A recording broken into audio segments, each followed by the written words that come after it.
मैं हूं सैयद जीशान, आप देख रहे हैं सत्य आज तक। नजर डालते हैं आज की कुछ अहम खबरों पर। नमस्कार, गुड आफ्टरनून, आप सबका स्वागत है। और मैं सबसे पहले अनुरोध करूंगा कर्नल सोफिया कुरैशी से कि वो आपको आज तड़के सवेरे से हुई घटनाओं से अवगत कराएं। Colonel Qureshi. Thank you sir. नमस्कार।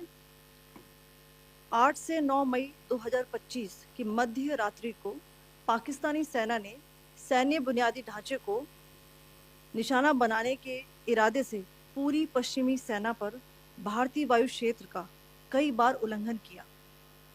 यही नहीं बल्कि पाकिस्तानी सेना ने नियंत्रण रेखा पर भारी कैलिबर वाले हथियारों से गोलीबारी भी की।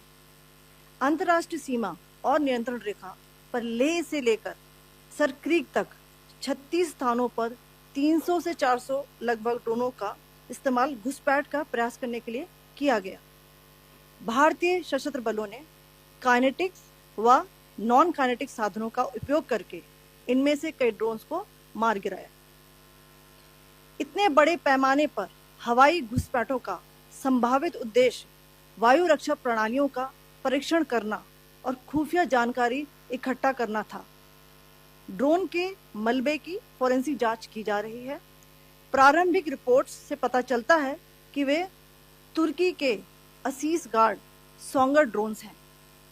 इसके उपरांत रात में पाकिस्तान के एक सशस्त्र यूएवी ने भटिंडा सैन्य स्टेशन को निशाना बनाने की कोशिश भी की, जिसे पकड़ा गया और उसे निष्क्रिय कर दिया गया।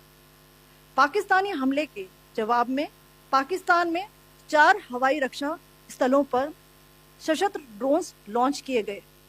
इनमें से एक ड्रोन एडी रडार को नष्ट करने में सक्षम रहा।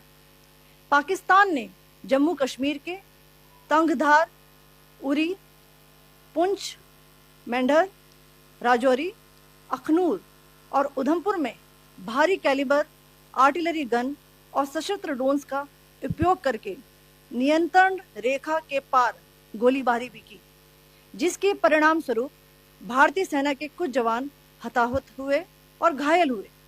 भारतीय जवाबी कार्रवाई में पाकिस्तानी सेना को भी बड़ा नुकसान पहुंचाया गया। इसके अलावा पाकिस्तान का गैर जिम्मेदाराना व्यवहार फिर से सामने आया। 7 मई 2025 को रात 8:30 बजे एक असफल अकारण ड्रोन और मिसाइल हमला करने के बावजूद पाकिस्तान ने अपना नागरिक हवाई क्षेत्र बंद नहीं किया। पाकिस्तान अपने नागरिक विमानों को ढाल के रूप में इस्तेमाल कर रहा है, जबकि उसे अच्छी तरह से पता है कि भारत पर उसके हमले से हवाई रक्षा की तीव्र प्रतिक्रिया होगी। यह भारत और पाकिस्तान के बीच अंतर्राष्ट्रीय सीमा के पास उड़ान भरने वाले अंतर्राष्ट्रीय उड़ानों सहित नागरिक विमानों के लिए सुरक्षित नहीं है।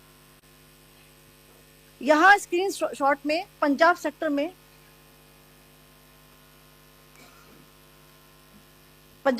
में हाई एयर डिफेंस अलर्ट स्थिति के दौरान एप्लीकेशन फ्लाइट रडार 24 का डेटा दिखाया गया है। जैसा कि आप देख रहे हैं यहाँ पर भारतीय पक्ष का हवाई क्षेत्र घोषित बंद के कारण नागरिक हवाई यातायात से पूरी तरह से रहित है। कराची और लाहौर के बीच के हवाई अड्डे मार्ग पर नागरिक एयरलाइंस उड़ान भर रही है। हाई अलर्ट किया गया है विमान फ्लाइनेस एविएशन का एयरबस 320, जैसा कि आप यहां देख रहे हैं, जो कि शाम को 5:50 बजे दमम से शुरू हुआ और रात को 9:10 बजे लाहौर में उतरा। ये सारा डिटेल्स आप यहां देख रहे हैं, ये डिटेल्स यहां लिखा हुआ है। Can you see this?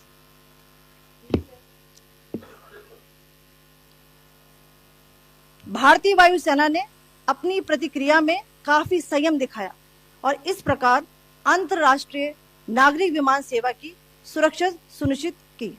धन्यवाद। जय Hind.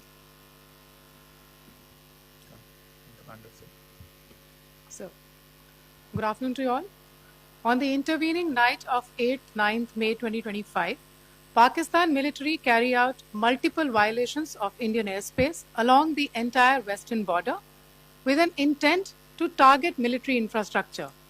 Pakistan military also resorted to firing of heavy caliber weapons along the line of control. Along the international border and line of control, drone intrusions were attempted from Leh to Sir Creek at 36 locations with approximately 300 to 400 drones. Indian Armed Forces brought down a number of these drones using kinetic and non-kinetic means. The possible purpose of these large-scale aerial intrusions were to test the AD systems and gather intelligence. Forensic examination of the drone debris is being undertaken. Preliminary reports suggest them to be of Aziz Guard Songa drone of Turkey. Later in the night, an armed UAV of Pakistan attempted to target Bhatinda military station, which was detected and neutralized. In response to the Pakistani attack, armed drones were launched at 4 air defense sites in Pakistan. One of the drones was able to destroy an AD radar.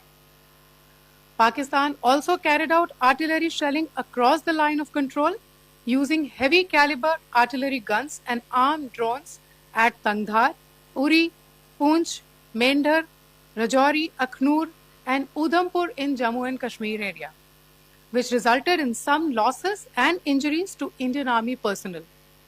Pakistan Army also suffered major losses in Indian retaliatory fire. Additionally, Pakistan's irresponsible behavior again came to fore. Pakistan did not close its civil airspace despite it launching a failed unprovoked drone and missile attack on 7th May at 8:30 hours in the evening. Pakistan is using civil airliners as a shield, knowing fully well that its attack on India would elicit a swift air defense response. This is not safe for the unsuspecting civil airliners, including the international flights, which were flying near IB between India and Pakistan. The screenshot we just showed and we shall share with you, it shows the data of the application Flight Radar 24 during a high air defense alert situation in the Punjab sector. As you have seen, the airspace on the Indian side is absolutely devoid of civil air traffic due to our declared closure. However, there are civil airlines flying the air route between Karachi and Lahore. Amongst the other civil aircraft that you can see, we have highlighted an aircraft which is Airbus 320 of Flynas Aviation, which was originated from Dammam at 1750 hours and landed later at Lahore at 2110 hours in the night.